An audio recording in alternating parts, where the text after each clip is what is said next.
Ezra English. Passive listening practice. Idiom series. Topic: Human body parts. Get cold feet.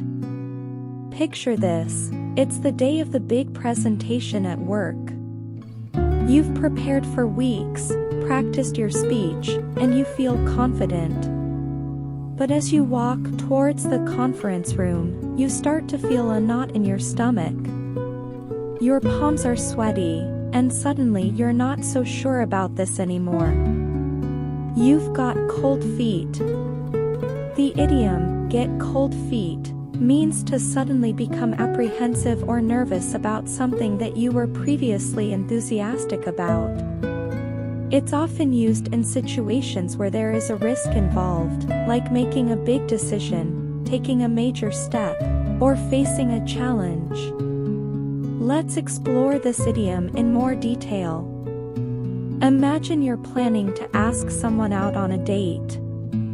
You've been thinking about it for weeks, and you finally work up the courage to ask them.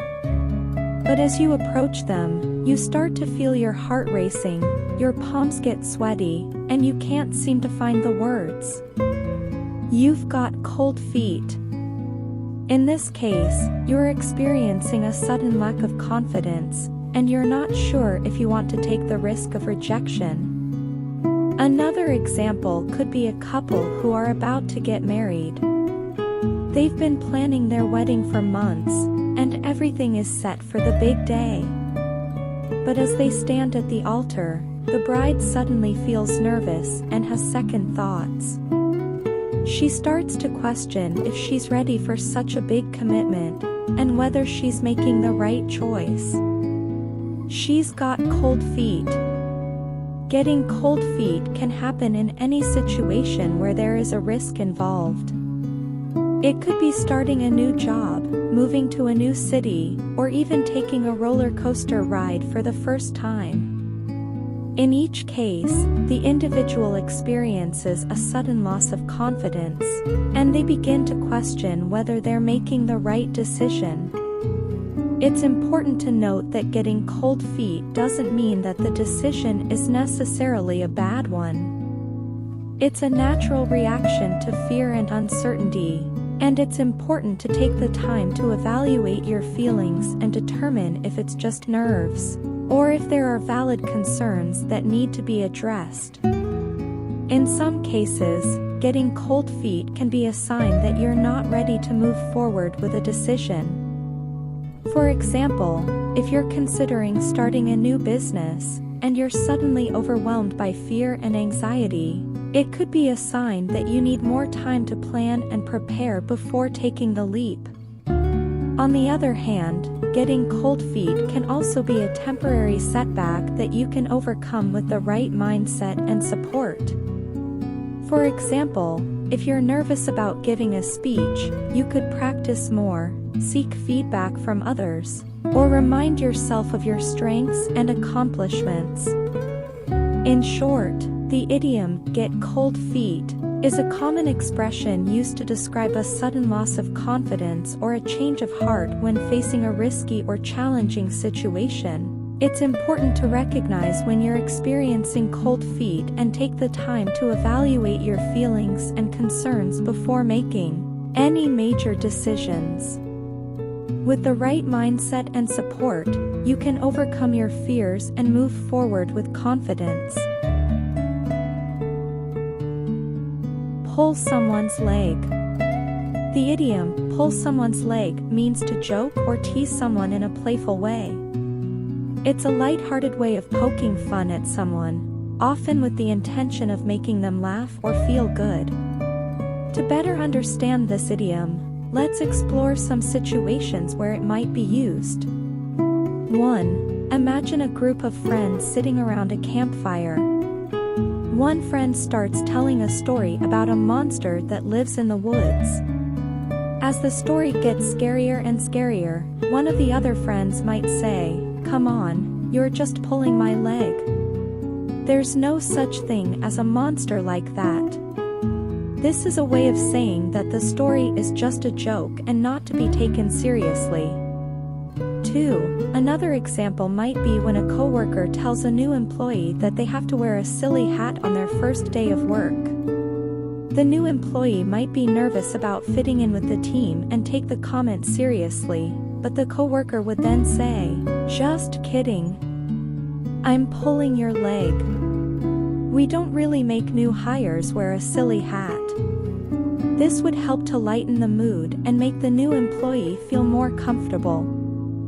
3. In a romantic relationship, one partner might playfully tease the other by saying something like, "I can't believe you thought I was serious about wanting to adopt a dozen cats.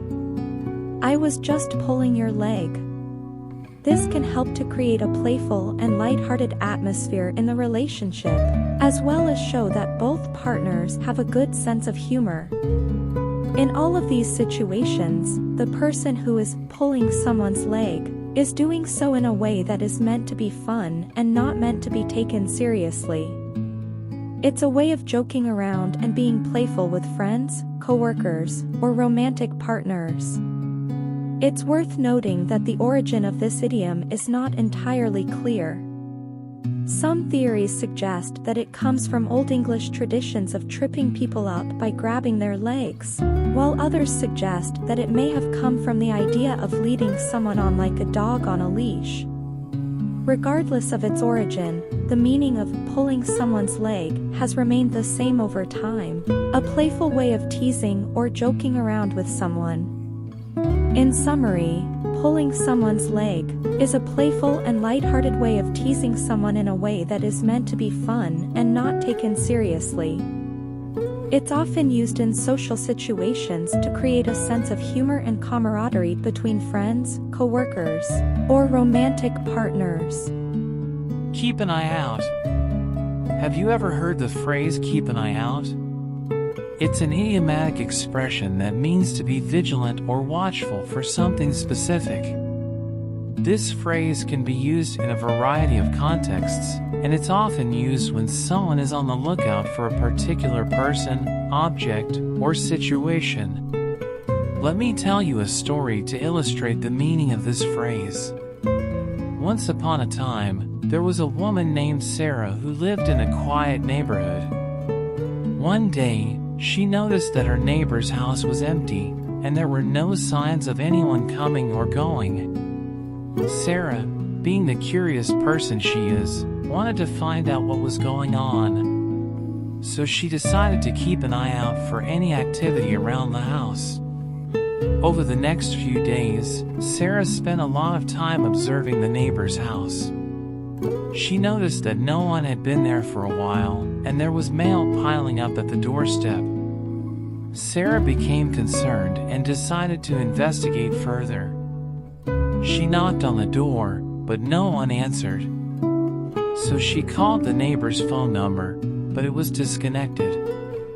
Feeling worried, Sarah decided to call the police to check on her neighbor. The police arrived and found that the neighbor had gone on a long vacation and forgotten to inform anyone. If Sarah hadn't kept an eye out, her neighbor's home might have remained unattended for a long time, which could have resulted in a burglary or other problems. The phrase "keep an eye out" can also be used in less serious situations, such as when you're waiting for a friend to arrive. For example, let's say you're meeting your friend at a busy coffee shop, but they're running late. You might tell another friend who's with you to keep an eye out for your friend's arrival. Or, imagine you're walking in a park, and you notice a lost child wandering around. You might decide to keep an eye out for the child's parents, looking around for anyone who seems to be searching for a lost child. The phrase "keep an eye out" is also used when you're looking for something specific, such as a job or a new home. For instance, imagine you're looking for a job, and your friend tells you about an opening at their workplace. You might tell your friend to keep an eye out for any job listings that might interest you. Long story short, keep an eye out is a useful idiom that can be applied in a variety of situations. Whether you're looking for a lost child, waiting for a friend, or searching for a new job, keeping an eye out means being vigilant and watchful for something specific. It's a phrase that encourages us to be attentive and proactive in our daily lives, and it can help us avoid potential problems or seize new opportunities.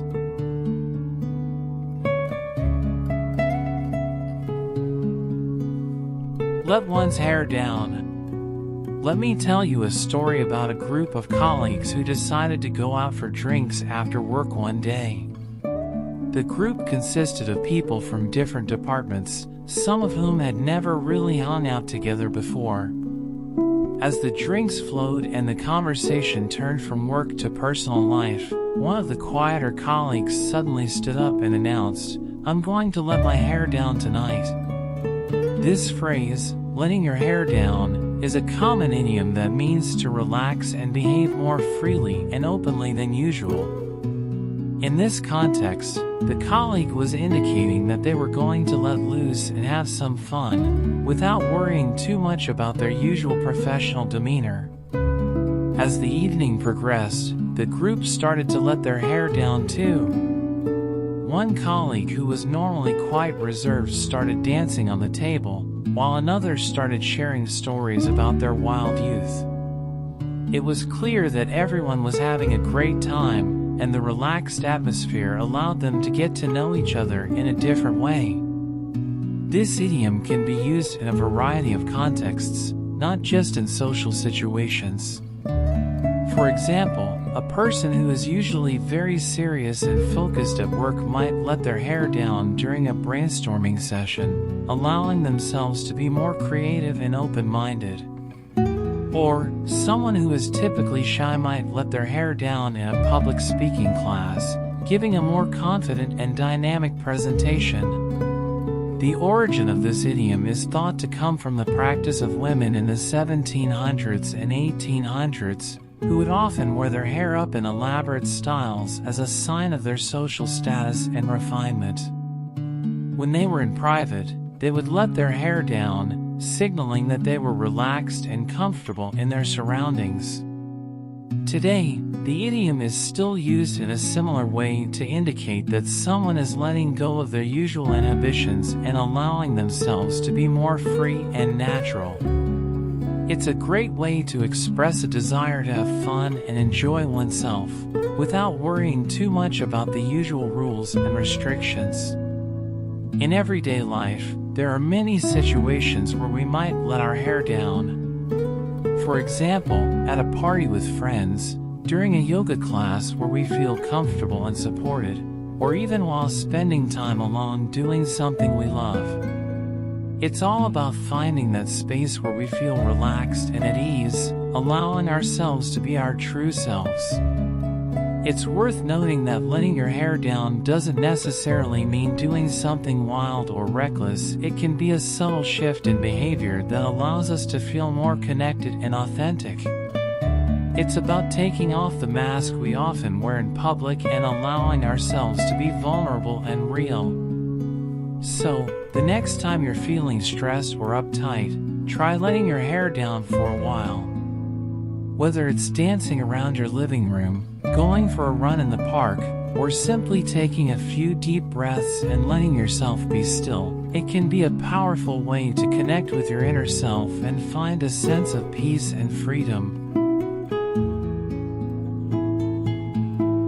Put your foot in your mouth. Let me tell you a story about a young man named Alex who put his foot in his mouth during a job interview. Alex had been job hunting for months when he finally landed an interview for his dream job.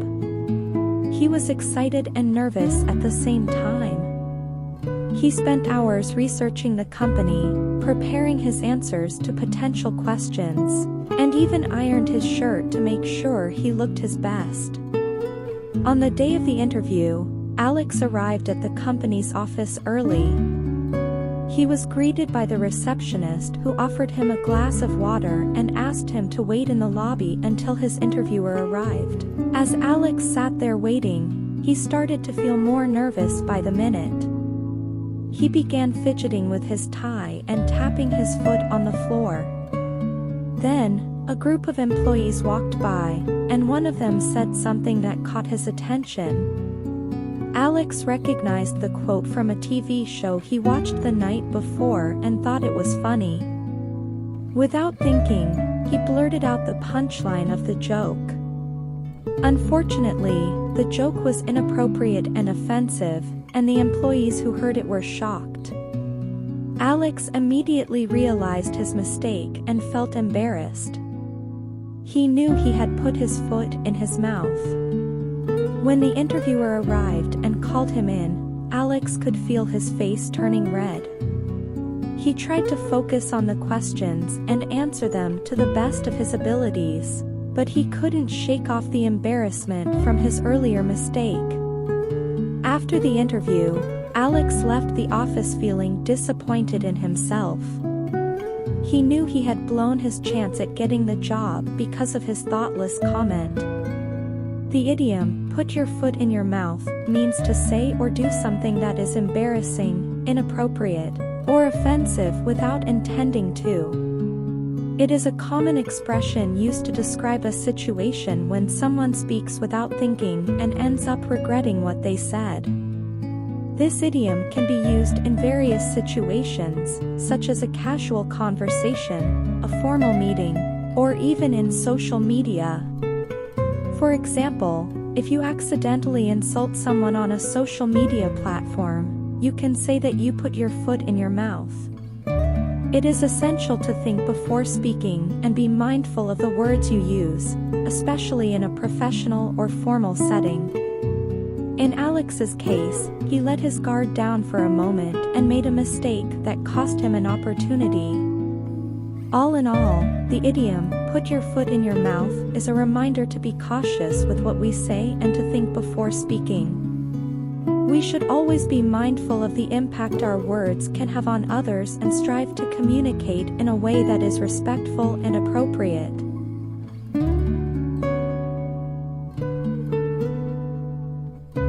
Have a big mouth.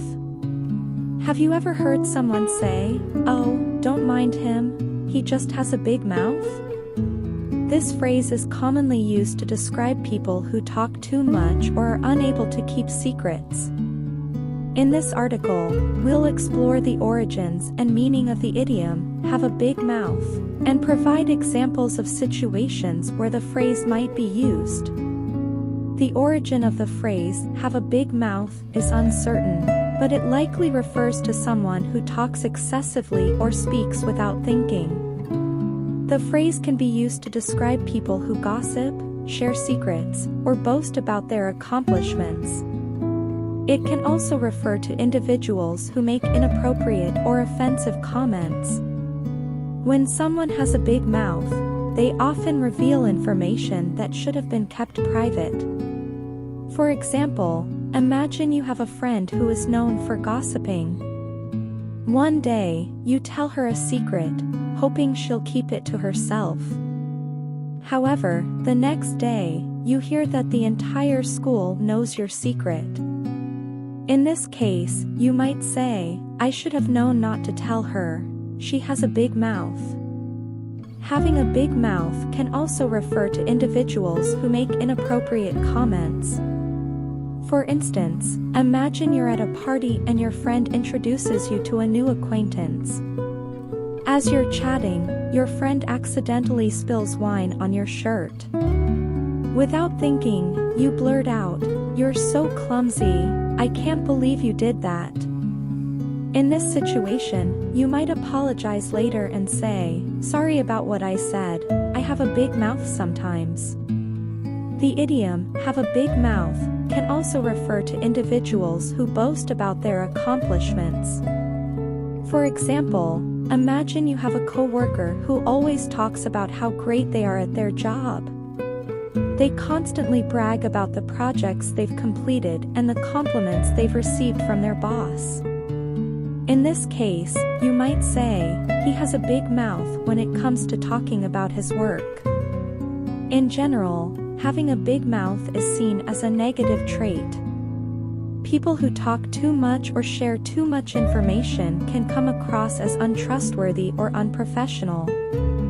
However, it's worth noting that the idiom, "have a big mouth," is often used in a playful or teasing way, particularly among friends or family members. For example, imagine you and your friend are watching a movie together. Your friend keeps interrupting the film with comments and questions. Finally, you say, "You have such a big mouth, just watch the movie." In this case, you're not really criticizing your friend, you're just playfully teasing them for talking too much. Overall, the phrase, "have a big mouth," can be used in a variety of situations to describe people who talk too much, share too much information, or make inappropriate comments. While the idiom is often used in a negative context, it can also be used playfully among friends and family members. It's important to be aware of the impact your words can have on others. While it can be tempting to share information or make comments in the moment, it's important to think about the consequences of our words. By being mindful of our language and listening more than we speak, we can avoid putting our foot in our mouth and avoid having a big mouth altogether.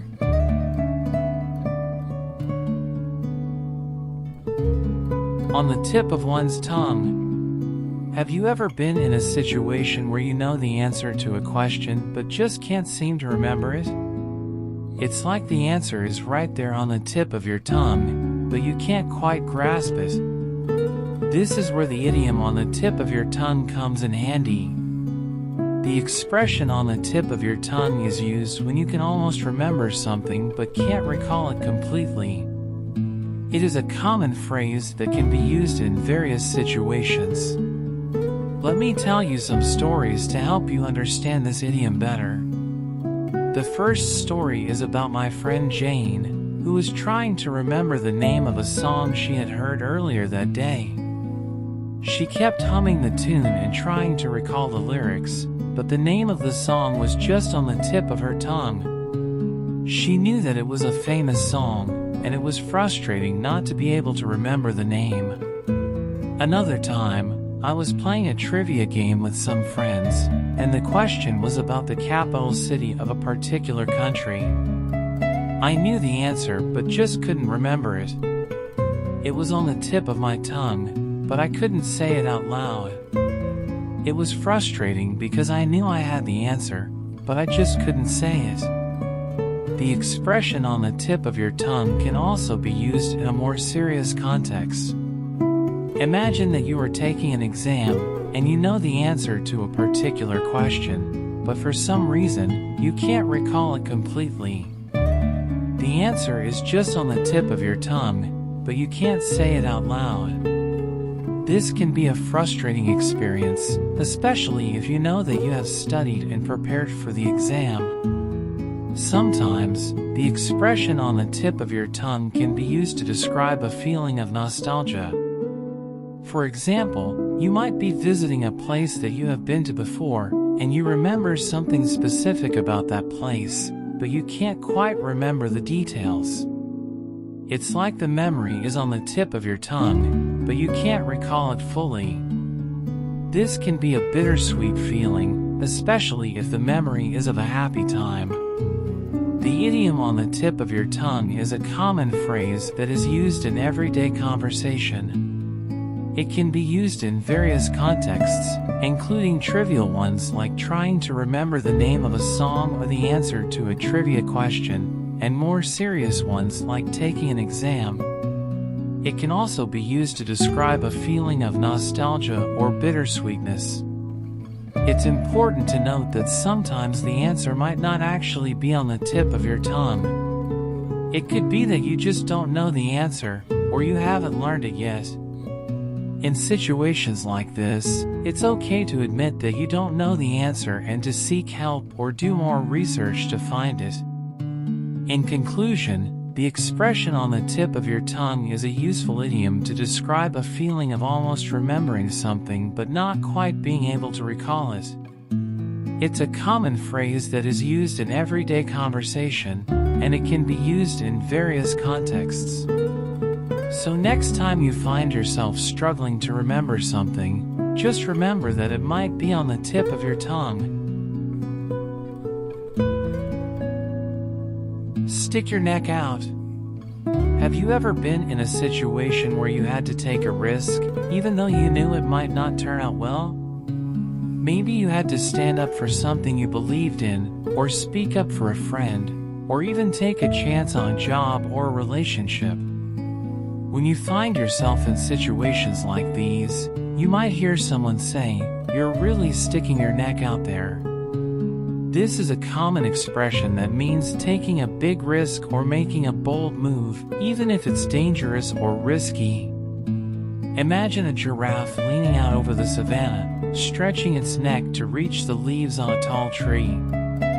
That giraffe is really sticking its neck out, putting itself in a vulnerable position to get what it wants.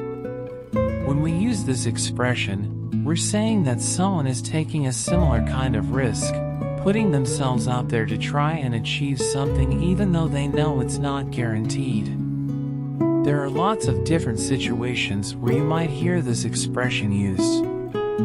For example, imagine a group of friends who are planning a weekend trip to the beach. They're all trying to decide where to stay, what to eat, and what activities to do. One person suggests renting a boat and going out on the water, but another person is hesitant. They know that none of them have much experience boating, and they worry that it might be dangerous. But the first person is determined to try it out and says, "Come on, guys. Let's stick our necks out and try something new." They're encouraging everyone to take a risk and try something different, even if it's a little scary. Or maybe you're in a work situation where you're trying to propose a new idea to your boss. You've done your research and you know that it could be a game changer for the company, but you're also aware that it's a big departure from what's been done before.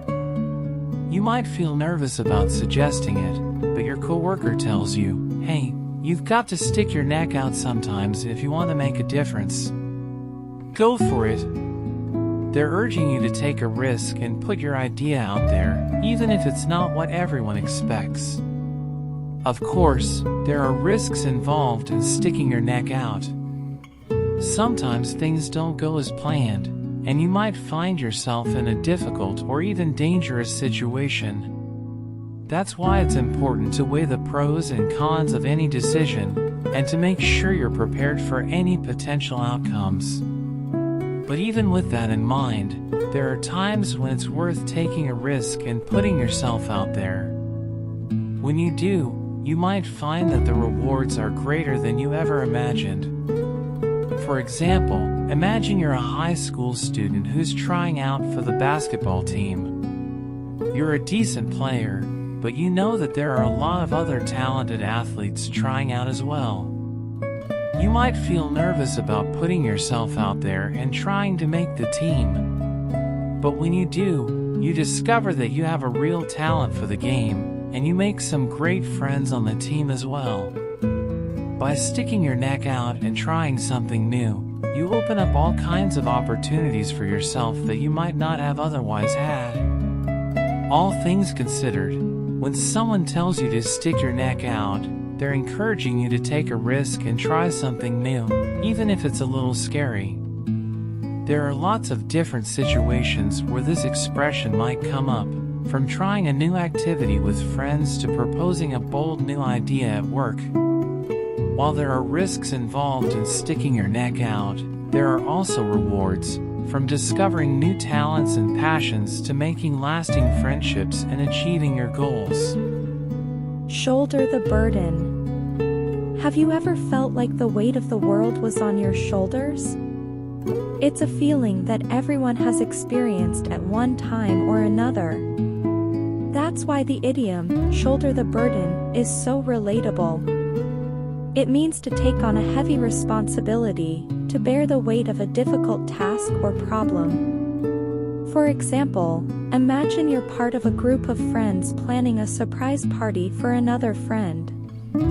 You're all excited and eager to get everything together, but as the day draws nearer, you start to realize that the burden of organizing everything is falling on your shoulders. You're the one making phone calls, booking the venue, buying decorations and presents, and coordinating with everyone involved. You feel the pressure of making sure everything goes smoothly, and it's all on you. Or maybe you work in a company where there is a deadline approaching, and you're the only one who has the knowledge and expertise to complete the project. You're under a lot of pressure to get it done on time, and you know that if you don't shoulder the burden, the entire project could fail. The idiom, shoulder the burden, is often used to describe situations where someone takes on a heavy load, but it's not just about carrying a physical weight. It can also refer to emotional or mental burdens, such as the responsibility of taking care of a sick family member or the stress of managing a difficult relationship. For example, imagine you have a friend who is going through a tough time. They are struggling with mental health issues, and they need someone to lean on.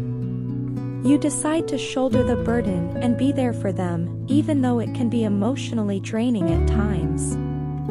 You listen to their problems, offer support, and try to help them get the help they need.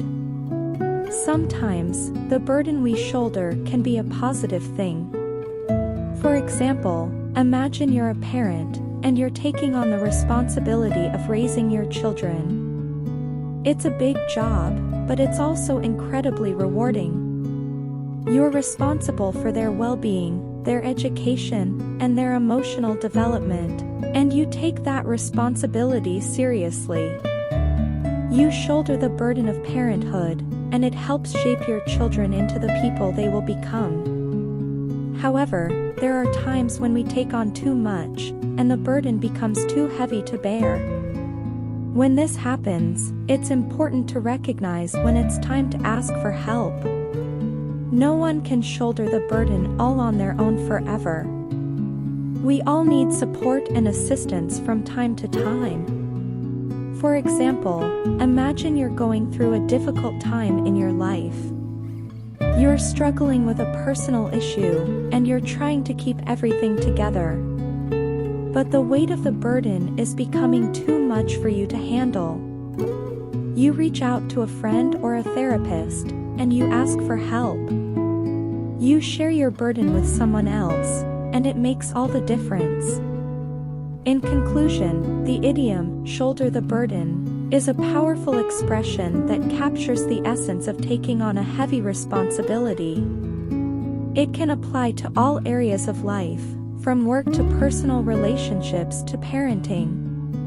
It's important to recognize when we need to shoulder the burden and when we need to ask for help. And most importantly, it's essential to remember that we're all in this together. We can share our burdens and support one another, making the load a little lighter for everyone. Give/lend somebody a hand. Giving someone a hand, lending a hand, or offering a helping hand are all expressions used when we help someone in need.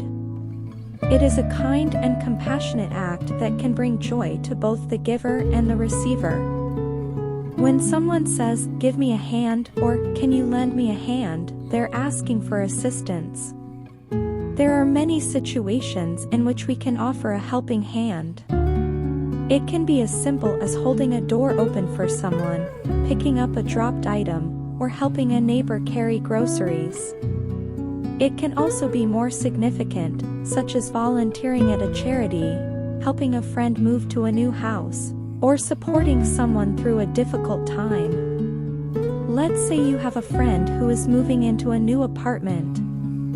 They've hired professional movers, but they still need help packing up their belongings. You can offer a helping hand by spending a few hours helping them pack boxes, carry furniture, or load the moving truck.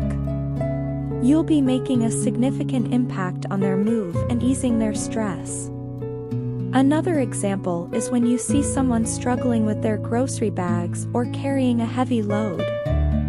You can lend a hand by offering to help carry the load or take some of the bags for them. It's a small act of kindness that can make someone's day a lot easier. When someone is going through a difficult time, they may need more than just physical help. They may need emotional support or someone to talk to. You can give a helping hand by listening, offering words of encouragement, or simply being there for them. You can also offer to help with practical things like running errands or cooking meals.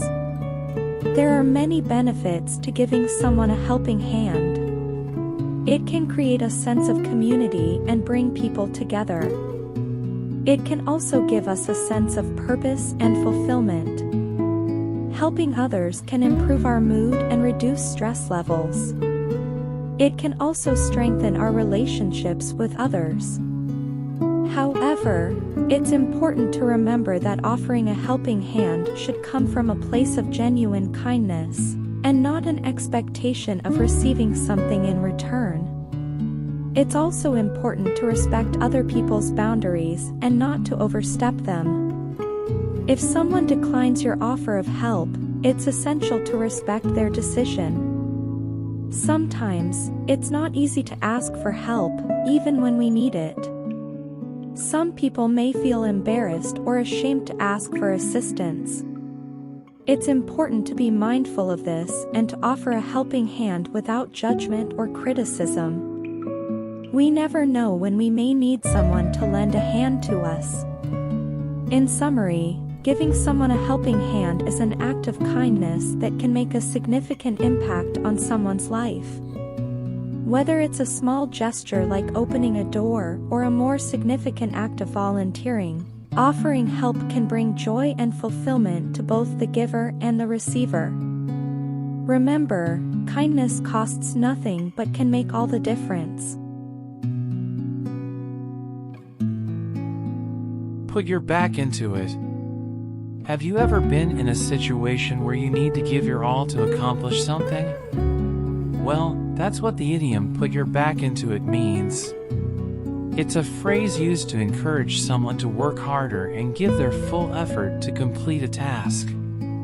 Let me tell you a story about my friend Alex, who needed to put his back into it to accomplish his goal. Alex was a high school student and was interested in joining the school's football team. The tryouts were coming up soon, and he wanted to be well prepared. He had been practicing for months, but he felt that he wasn't making progress. His coach noticed that he was holding back and not putting his full effort into his practices. One day, during a practice session, the coach called Alex over and told him that he needed to put his back into it if he wanted to make the team. Alex was confused and didn't know what the coach meant. The coach explained to him that he needed to work harder and give his full effort to achieve his goal. After that conversation, Alex realized that he wasn't pushing himself enough, and that's why he wasn't making any progress. He decided to take the coach's advice and put his back into it. He started working harder, pushing himself to his limits, and never giving up. He practiced for hours each day, rain or shine, and gradually improved his skills. The day of the tryouts arrived, and Alex was nervous but confident. He knew that he had put his back into it and had given his all. During the tryouts, he performed exceptionally well and caught the coach's eye. The coach was impressed with his dedication and hard work, and he made the team. This story illustrates how putting your back into it can make a big difference in achieving your goals. It's not just about working hard, but it's also about giving your full effort, pushing yourself beyond your limits, and never giving up. This idiom can be applied to various situations, from sports to academic pursuits and even in the workplace. For instance, suppose you're working on a project at work, and it seems like you're not making any progress. Your supervisor might encourage you to put your back into it and work harder to achieve your goals. It's not just about putting in extra hours, but it's also about putting in extra effort and giving your all to complete the project successfully. Similarly, suppose you're studying for an exam and you feel like you're not making any progress. A friend might tell you to put your back into it and study harder to achieve the grade you want. It's not just about reading more books, but it's also about pushing yourself to your limits and never giving up until you achieve your goal. In short, the idiom "put your back into it" is a phrase used to encourage someone to work harder and give their full effort to complete a task. It's not just about working hard, but it's also about pushing yourself beyond your limits and never giving up until you achieve your goal. It's a phrase that can be applied to various situations, from sports to academic pursuits and even in the workplace. So, whenever you feel like you're not making any progress or need a little motivation, remember to put your back into it.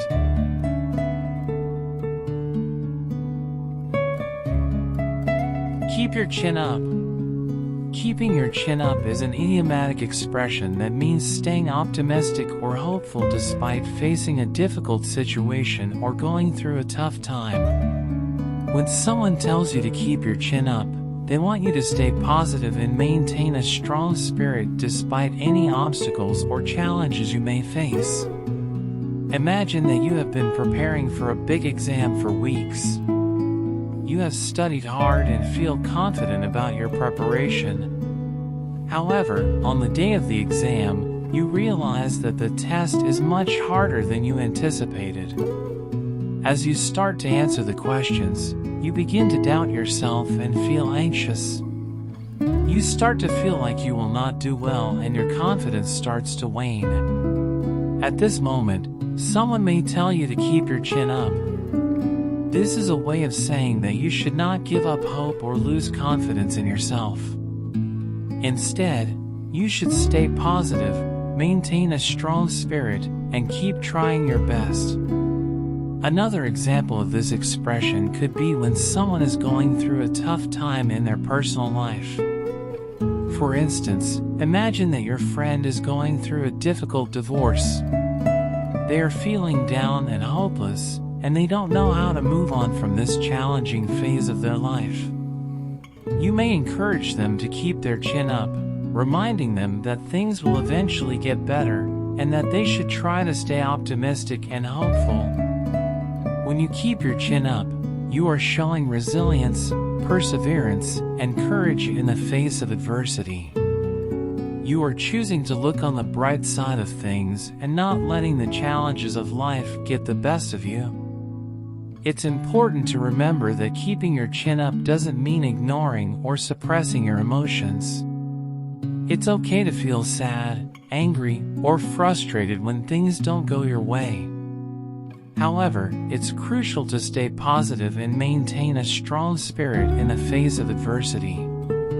You can still acknowledge your emotions and work through them while keeping a hopeful outlook on life. In a nutshell, keeping your chin up is an idiomatic expression that encourages us to stay optimistic, maintain a strong spirit, and persevere through difficult situations. It's a reminder that we should not give up hope and that better times are ahead. So, whenever you find yourself in a tough spot, remember to keep your chin up and face the challenges with courage and resilience.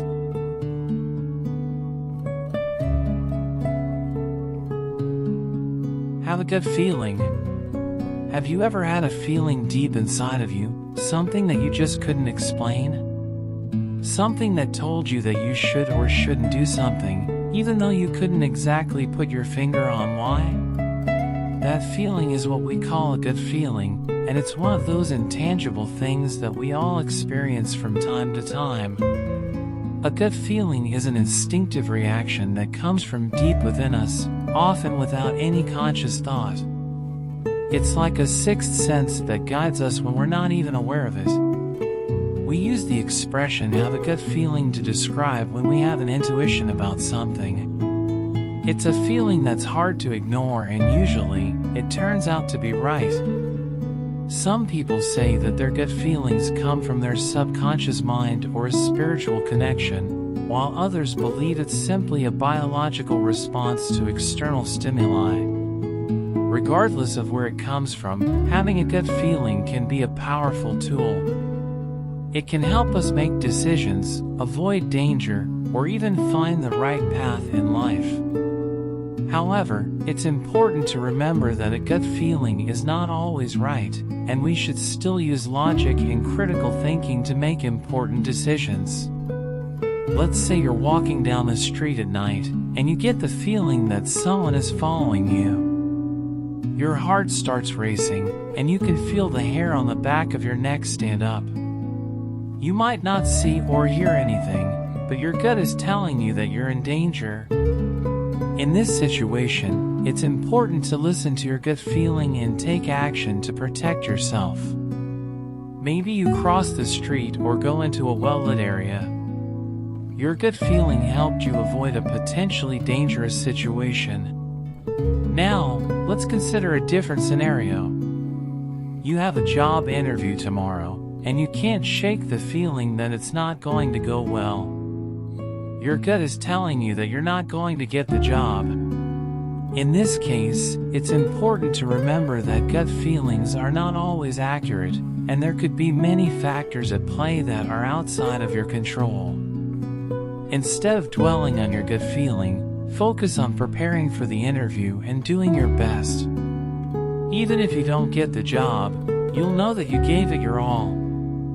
Another example of a gut feeling is when you meet someone for the first time, and you just don't like them. You can't put your finger on why, but you know that something doesn't feel right. Your gut feeling is telling you to stay away from this person. While it's important to be open-minded and give people a chance, it's also important to listen to your gut feeling when it comes to personal safety and well-being. Sometimes, our gut feelings are picking up on subtle cues that our conscious mind hasn't registered yet. In short, having a gut feeling is a natural human experience that can be a powerful tool in making decisions and avoiding danger.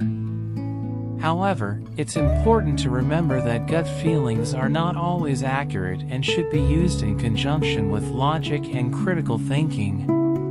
Whether it's a job interview or a potentially dangerous situation, listening to our gut feelings can help guide us in the right direction. Twist someone's arm. Twist someone's arm is an idiom that is used when someone is convinced or persuaded to do something that they may not have initially wanted to do.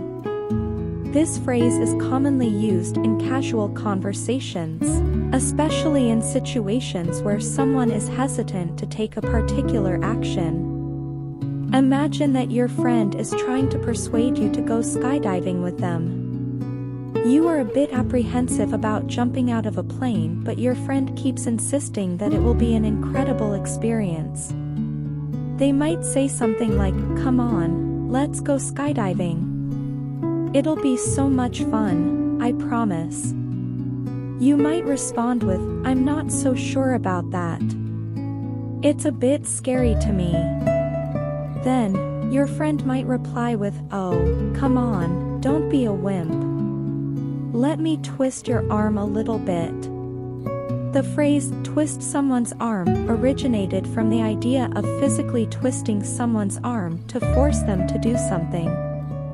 Of course, it is not appropriate to actually twist someone's arm to make them do something. Instead, it is used more figuratively to describe a situation where someone is being pushed to do something. Another example of this idiom being used could be in a work setting. Your boss might ask you to work overtime on the weekend to finish a project that is due on Monday. You might hesitate because you have other plans for the weekend. Your boss might say something like, "I really need you to work overtime this weekend. We have a tight deadline and we need to get this project finished.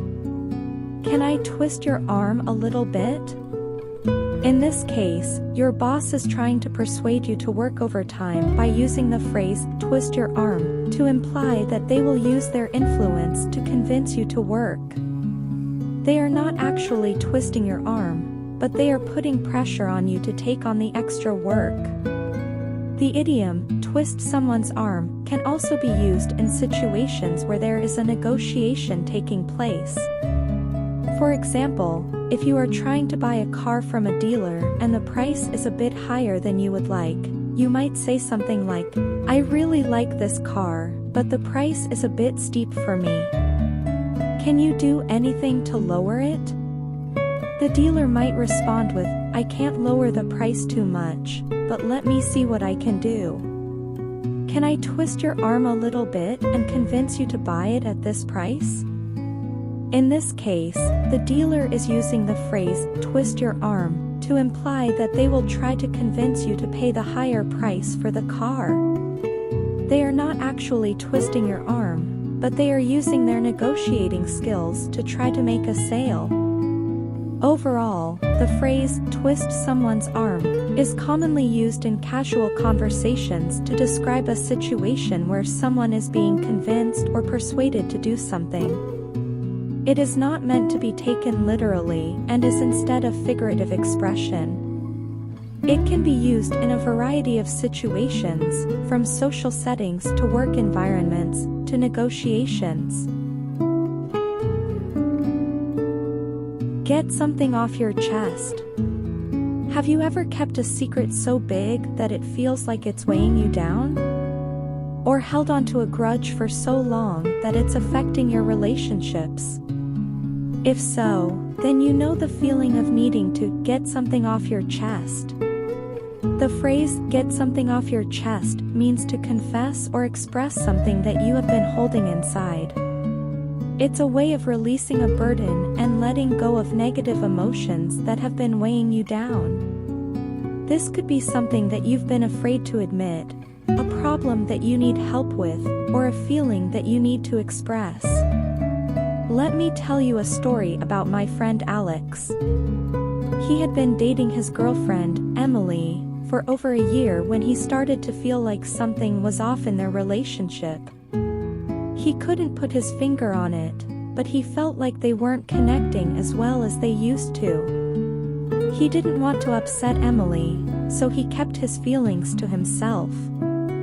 As time went on, Alex's feelings only got stronger, and he started to feel like he was living a lie.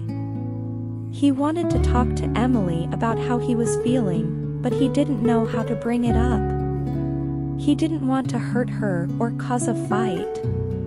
One day, Alex's best friend noticed that something was wrong and asked him what was going on. Alex hesitated at first, but then he decided to get it off his chest and confess his feelings about his relationship with Emily. His friend listened and offered support and advice. The next day, Alex felt like a weight had been lifted off his shoulders. He had finally expressed his feelings and received the support he needed. He was able to have an open and honest conversation with Emily about their relationship, and they were able to work through their problems. This story illustrates how getting something off your chest can be a powerful tool for releasing negative emotions and improving your relationships. Holding on to negative emotions can lead to resentment, anger, and even physical health problems. By expressing your feelings and seeking support, you can take steps towards healing and improving your well-being. There are many situations where getting something off your chest can be beneficial. For example, if you've been keeping a secret from someone you care about, it can be a relief to finally tell them the truth. Or, if you've been holding on to anger or resentment towards someone, expressing your feelings can help you move past those negative emotions. However, it's important to be mindful of how you get something off your chest. It's not always appropriate to express every negative feeling you have, and doing so can sometimes cause more harm than good. It's important to consider the timing and context of your confession and to approach the situation with compassion and understanding. In general, getting something off your chest is a powerful tool for releasing negative emotions and improving your relationships. By expressing your feelings and seeking support, you can take steps towards healing and improving your well-being. However, it's important to approach the situation with mindfulness and compassion, and to consider the impact of your words on those around you. Play it by ear. Have you ever been in a situation where you don't have a plan, and you're just going with the flow? If yes, then you've played it by ear. The idiom, play it by ear, means to make decisions as you go along, without a set plan or strategy. It's a popular phrase that can be used in various situations, and it's all about being flexible and adaptable. Imagine that your friend invited you to a party, but you don't know what to wear. You don't have any dress code instructions, so you have to play it by ear. You might wear something casual or something dressy, depending on what other people are wearing at the party. You're not sure what to expect, so you'll have to adjust your outfit on the fly.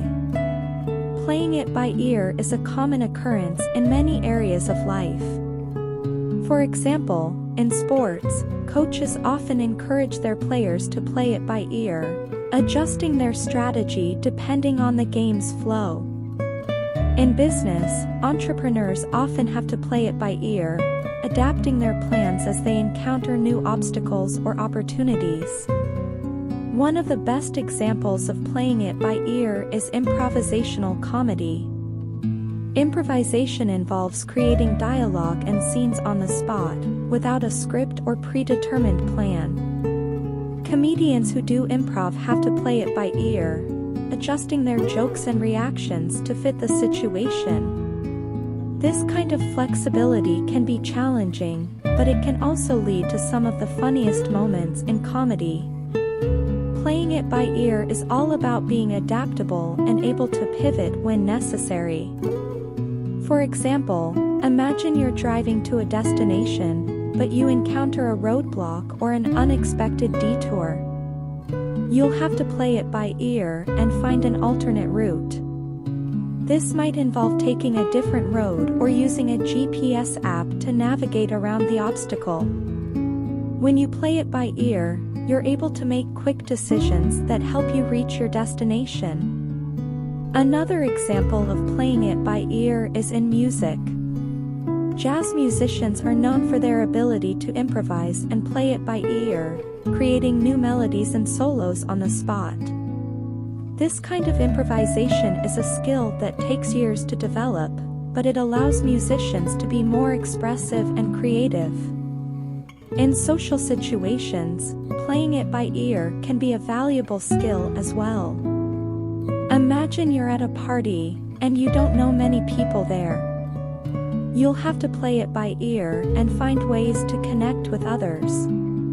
This might involve striking up a conversation with someone, joining a group that looks friendly, or participating in an activity like a game or dance. When you play it by ear in social situations, you're able to adapt to the situation and make the most of your time. However, playing it by ear can also be risky. When you don't have a plan, you're more likely to make mistakes or miss opportunities. For example, imagine you're applying for a job, and you decide to play it by ear during the interview. You might end up saying something inappropriate or not answering the questions correctly, which could hurt your chances of getting the job. To summarize, playing it by ear is a valuable skill that can be used in various areas of life. It's all about being flexible, adaptable, and able to make decisions on the fly. Whether you're in business, sports, music, or social situations, playing it by ear can help you succeed. However, it's essential to remember that playing it by ear can also be risky. So you need to weigh the risks and benefits carefully before making a decision.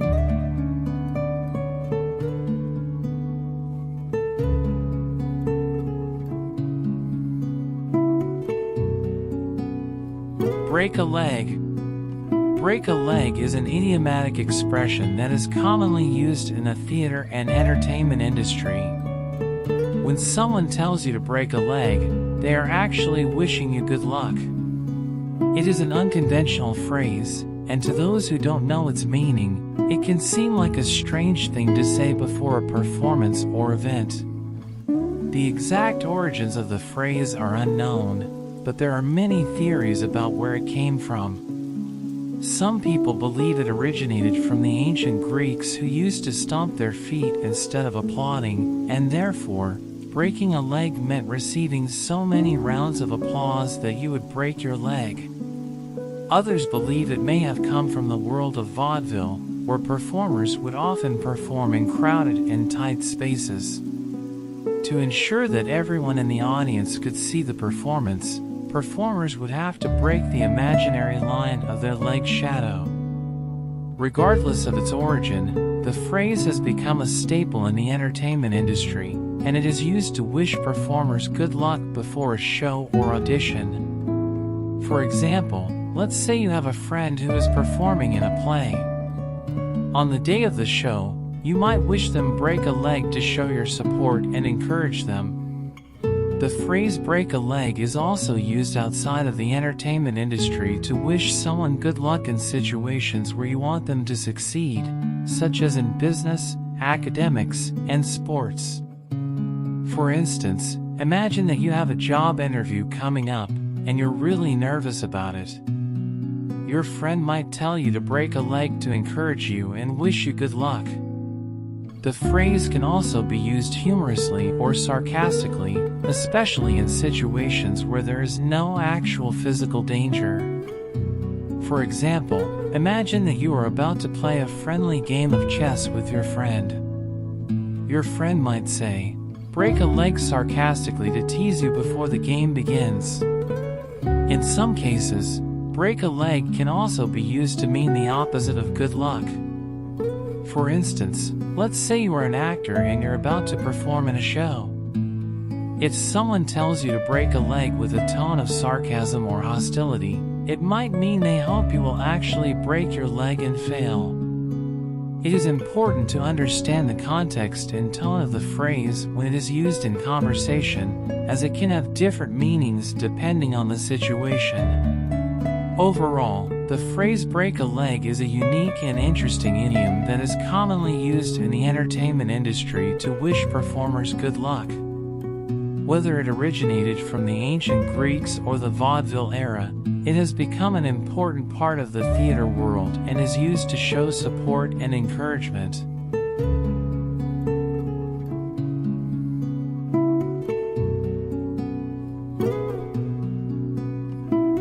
Blow your mind. Imagine that you're walking down the street, minding your own business, when all of a sudden you hear the most incredible music you've ever heard in your life.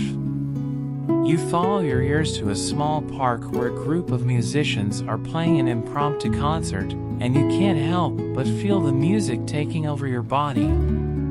As you listen to the music, you begin to feel an incredible sense of excitement and energy building inside you. It's like nothing you've ever experienced before. You feel your heart beating faster, your hands starting to shake, and your mind racing with ideas.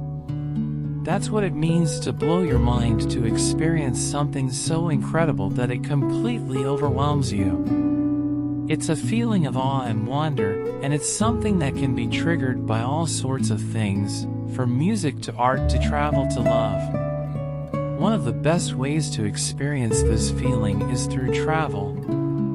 Imagine stepping off a plane in a new country, feeling the warmth of the sun on your skin, and smelling the exotic scents of spices and flowers. Everything is new and exciting, and your senses are completely overwhelmed. As you explore the new culture, you start to see things you've never seen before. You taste new foods, hear new music, and see incredible architecture and art. It's like you're in a completely different world, and you can't help but be blown away by it all. Another way to experience this feeling is through art. Imagine standing in front of a painting or sculpture that completely captures your imagination. The colors, shapes, and textures all come together to create something that's truly breathtaking. You feel a sense of awe and wonder, and you can't help but be moved by it all. Of course, it's not just travel and art that can blow your mind. It could be a particularly amazing meal, a breathtaking view, or a piece of technology that completely changes the way you see the world. It's anything that makes you feel like your mind has been completely blown open. The great thing about this idiom is that it's completely subjective. What blows your mind might not blow someone else's mind, and vice versa. It's a reminder that everyone experiences the world differently, and that's what makes life so interesting. So the next time you hear someone say "that blew my mind," take a moment to ask them what it was that triggered that feeling. You might be surprised by their answer, and it might even inspire you to seek out your own mind-blowing experiences. This is the end of the audio. Let's review all idioms we have learned today and wait for the next part. Please hit subscribe for more videos in the future.